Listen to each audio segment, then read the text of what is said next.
Welcome back नाज़रीन। बात कर रहे हैं आज PS88 की। मलिक नशिश पर जो ज़िमनी इंतखाबात हुए उसके गैर सरकारी नताइज आना शुरू हो चुके हैं, लेकिन एक आज अजीब व गरीब मामला देखने में सामने आया। हलीम आदिल शेख साहब जब आते हैं मेमन गोड की तरफ पोलिंग स्टेशन के पास, और जिस तरह से घुमसान की जंग होती है, कारकुनान आपस में लड़ जाते हैं, फायरिंग का तबादला किया जाता है। एक पार्टी कह रही है कि दूसरी पार्टी ने फायरिंग की, दूसरी पार्टी कह रही है कि पहली पार्टी ने जो है फायरिंग की है। अब ये असल मसला क्या है? लेकिन गिरफ्तारी अमल में लाई गई हलीम आदिल शेख की। एसएसपी मलिर इरफान बहादुर खुद गिरफ्तार करके लेकर गए और फिर एसएसपी ऑफिस लेकर गए, जिसके बाद हमने देखा कि तमाम एमपीएज वहां पर मौजूद थे, एमएनएज वहां पर मौजूद थे जो सपोर्ट करने के लिए आए। एहतजाज किया गया, प्रोटेस्ट किया गया। उनमें ही एक एमपी हमारे साथ मौजूद है ऑन कॉल, वो भी वहां पर मौजूद थे। पीटीआई की जानिब से एमपी बिलाल गफ्फार साहब। बिलाल साहब, बहुत शुक्रिया ज्वाइन करने के लिए प्रोग्राम को। मामला क्या हुआ? ये इतना पुरसुकून माहौल चलता दिखाई दे रहा था, मैं खुद भी फील्ड में मौजूद था, कि आज पुरसुकून तरीके से ये मामला जो है वो निमट जाएगा। किसी की भी जीत हो, किसी की भी हार हो, आवाम ने सेलेक्ट करना है। तो ये मामला अचानक से बिगड़ा कैसे सर? अच्छा देखें, जो आपने देखा पूरे दिन से जो पुलिस की गुंडागर्दी और जिस तरह ये गोली और नहीं, लाठी की जो सरकार थी, पुलिस की जिन्होंने, अब आप गुंडागर्दी मेरी मतलब? बात सुने ना, आपने सवाल पूछा तो मेरी बात तो सुन लेना। किस तरह ये पुलिस के जरिए इस इलेक्शन को हाईजैक करने की कोशिश की गई और सुबह हमने बता दिया गया, और यहाँ पे जो आपकी जो लॉ एनफोर्समेंट एजेंसी है वो लॉ एंड ऑर्डर को बिल्कुल कंट्रोल करने में नाकाम रहे। हमारे पोलिंग स्टेशन में हमारी खवातीन को हरासा किया गया, हमारे जो मेल पोलिंग एजेंट्स थे उनके ऊपर धावा बोला गया। उसके अलावा हमारे जो कैंपेन थी उसमें पिछले 5-6 दिन से हमने वक्तन वक्तन मीडिया को भी आगाह किया, हमने मतलब इदारों को भी बताया कि हमारे जो लोग जो डोर टू डोर कैंपेन में जाते थे उन लोगों के साथ बदतमीजी की जाती थी, उन लोगों को खौफ और हरास फैला जाता था। अच्छा। देखिए 2018 के इलेक्शन तो आपने देखा किस तरह पुरसुकून हुआ, कहीं से आपको शिकायत नहीं मिली जी। ये पाकिस्तान पीपल्स पार्टी की रिवायत है। जो ये सिंध के जो दूसरे अजला है उसमें भी ये अपने माफिया बदमाशी के और जोर के जरिए इलेक्शंस को मैनेज करते हैं। आज उन्होंने वो कराची में गुंडागर्दी और अपने जोर और ताकत के जरिए इन्होंने इलेक्शन को मैनेज किया। अच्छा, हलीम आदिल शेख साहब को जरूरत क्या थी वहां पर जाने की? और एमपीए शहजाद अवान साहब भी मौजूद थे। क्या एक इलेक्टेड नुमाइंदा किसी पोलिंग स्टेशन का रुख कर सकता है? आइन में इसकी गुंजाइश मौजूद है क्या? अच्छा, मुझे एक बात बताए ना कि इलेक्शन कमीशन ने हलीम आदिल के लिए ये कहा कि उनको हल्का बदर कर दिया जाए। ये कहाँ लिखा हुआ था कि उनको अरेस्ट कर दिया जाए? और आज इनको अरेस्ट किया गया है। आज के लिए आज के वाकयात पर किया गया है। आज के वाकयात के पे उनको अरेस्ट नहीं किया गया, उनके जो पिछले जो जी सर, तो इसको कैसे कनेक्ट कर सकते हैं आपके अरेस्ट कैसे किया गया है? अच्छा मेरी बात बताएं। मैं तो इलेक्शन कमीशन के जुमरे में बात कर रहा हूं। क्यों गए, क्यों थे सर वो वहां पे? जो 6 फरवरी का जो मामला था उसके ऊपर जो एफआईआर कटी थी उसके ऊपर आज वो अरेस्ट हुए हैं। ठीक है। और आपने पिछले जिमनी इलेक्शंस देखे जो सिंध के दूसरे अजला में हुए जी, अभी जो आपका थरपारकर में हुआ या दूसरी जगह पे हुआ, वहां पे आपने देखा, या लड़काना में भी आपने देखा था जब बाई इलेक्शन हुआ था, तो पीपल्स पार्टी के तमाम एमपीएस मिनिस्टर्स वहां पे कैंपेन में मौजूद थे। तो ये दोहरा मयार जो है कि वो नहीं चल सकता। अच्छा बिलाल साहब, एक बात बताइएगा, ये मामला क्योंकि मैं वहां पर मौजूद था ना, मैं आई विटनेस हूं। बहुत सी चीजें ऐसी हैं, वीडियोस भी मेरे पास मौजूद है, चीजें मौजूद हैं, और कुछ वीडियोस मौजूद नहीं भी, जिसकी वजह से मैं खामोशी इख्तियार करना बेहतर समझता हूं। मुझे ये बताएं कि ये मामला शुरू क्यों हुआ था, ये लड़ाई शुरू क्यों हुई थी? कोई ना कोई तो वजह होगी ना? जी, हमें रिपोर्ट आई मेमन गोड पे के पोलिंग स्टेशन पे कि कुछ जाली वोटिंग की जा रही है। अच्छा। और कुछ खवातीन के साथ बदतमीजी की जा रही है, जिसपे हमारे लीडर्स और दूसरे लोग, मुकामी वहाँ के लोग पहुंचे, जहाँ पे हलीम आदिल शेख के साथ बदतमीजी की गई, उनके साथ धक्कम बेल की गई, जो आपने वीडियोस देखी। तो ये वही बदमाशी और पुलिस का नामुनासिब रवैया, जिसकी वजह से ये सर, पुलिस ने तो आके बीच बचाव कराया है। कैसे आप कह सकते हैं? पहले तो आप कह रहे हैं गुंडागर्दी पुलिस की। आप देखे ना उनके, आपके वीडियो में आप देख सकते हैं कि किस तरह पाकिस्तान पीपल्स पार्टी के गुंडे और बदमाशों ने हलीम आदिल पे और जो उनके जो साथी थे उन पे हमला कर दिया। वीडियोस मौजूद है, वीडियोस झूठ नहीं बोलती।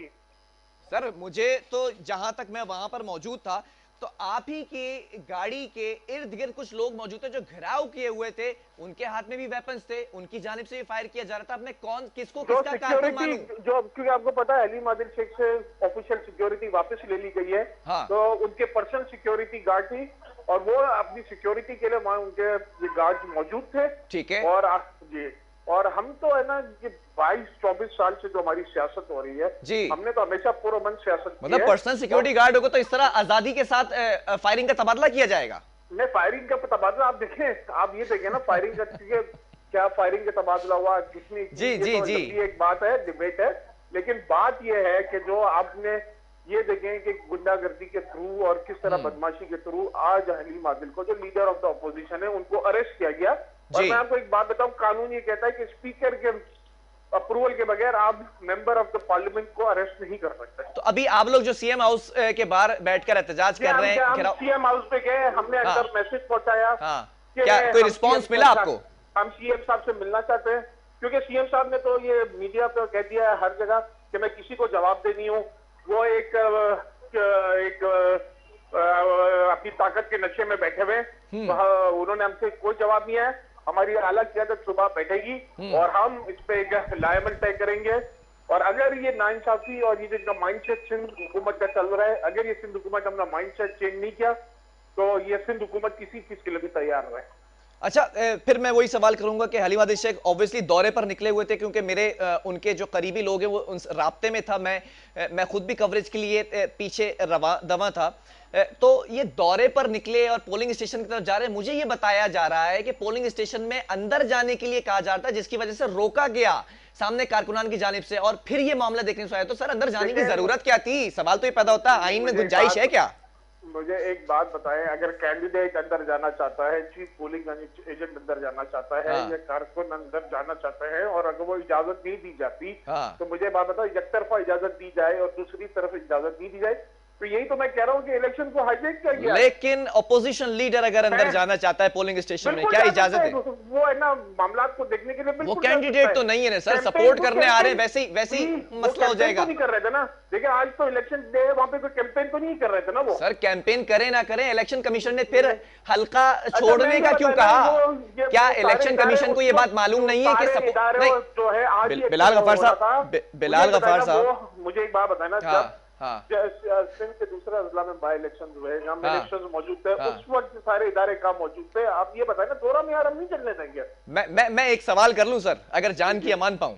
मैं ये पूछना चाह रहा हूं कि इलेक्शन कमीशन ने फिर हल्का छोड़ने का क्यों कहा? क्या इलेक्शन कमीशन को मालूम नहीं है कि अपने कैंडिडेट को सपोर्ट करने आया है बंदा, उन्होंने फिर छोड़ने का क्यों कह दिया? कह देते कि यार जाने दो उनको। और फिर दूसरी बात कि मुसल्ला अफराद के साथ आप पोलिंग स्टेशन का विजिट कर रहे हैं। उनकी पर्सनल सिक्योरिटी गार्ड है, क्योंकि मैंने आपको बताया उनके ऊपर पब्लिक का है ना खर्चा था, और ये मैं आपको पहले भी बता चुका हूँ। जब इतना थ्रेट था सर, तो आए क्यों?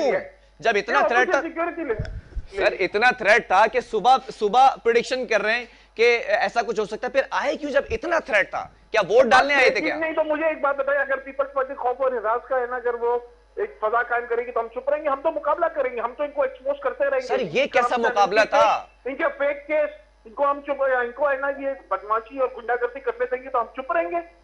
हम तो है ना हर नाइंसाफी के खिलाफ है ना। और अब आपको नहीं लगता क्या ये तमाम मामला होने के बाद वहां पर वोट कम कास्ट किया गया, वोटर खौफ और हिरासा हुआ, शिकार हुआ खौफ का, और फिर वोट नहीं डाला गया ज्यादा इस मामले से? देखिए, बाई इलेक्शन में हमेशा जो है ना वोट का तनासुब कम रहता है। अच्छा। और आपने देखें जो ये भी हमें दिन में शिकायतें मिल गई थी कि जो रूरल एरियाज है SPS एरिया पे, वहाँ पे किस तरह पाकिस्तान पीपल्स पार्टी के बदमाशों ने धांधली की और जाली वोटिंग। सर, मुझे एक बात बताएं ना, मैं एक आम शहरी की हैसियत से, बहैसियत एंकर पर्सन बिलाल खान सवाल नहीं कर रहा, एक आम शहरी की हैसियत से सवाल कर रहा हूं। अगर खुदा ना खास्ता इस मामले के अंदर किसी की जानिब से भी फायरिंग की जा रही थी, इसको छोड़ दे बात को, अगर किसी आम शहरी को गोली लग जाती, कोई नाखुशगवार वाकया पेश आ जाता, आपकी जमात किसको क्रिटिसाइज करती? मुझे बताएं, पुलिस क्या थी? पुलिस का काम है ना कि लॉ इन्फोर्स करे, पुलिस का काम तो है रोका ना पुलिस ने आके हलीम आदिल शेख साहब को बोला कि जाएं। पुलिस पॉलिटिसाइज हुई है, पॉलिटिकल विक्टिमाइजेशन होती है, पुलिस हमेशा यही करती है, पुलिस गर्दी नहीं चलेगी। सर, मैं तो उस पोलिंग स्टेशन के बाहर मौजूद था।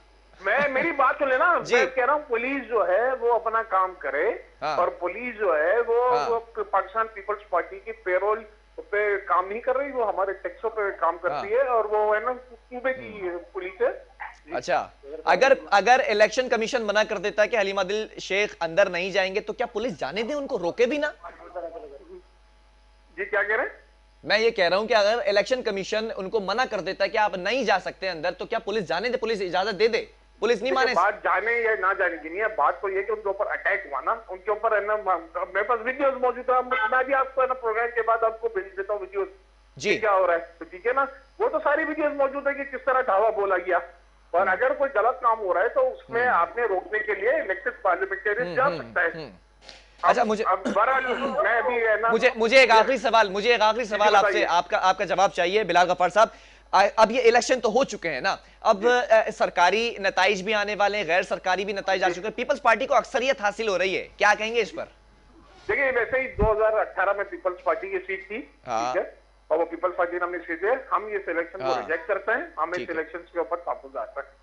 नहीं तो पीपल्स पार्टी की सीट थी, और अभी भी अगर उन्हीं के पास आ जाती है, 18 में भी आप देख ले, 18 में वोट पड़े थे इसी सीट पर पीपल्स पार्टी को, और अगर 21 में वोट पड़ जाते हैं तो तहफ्फुज़ आते हैं।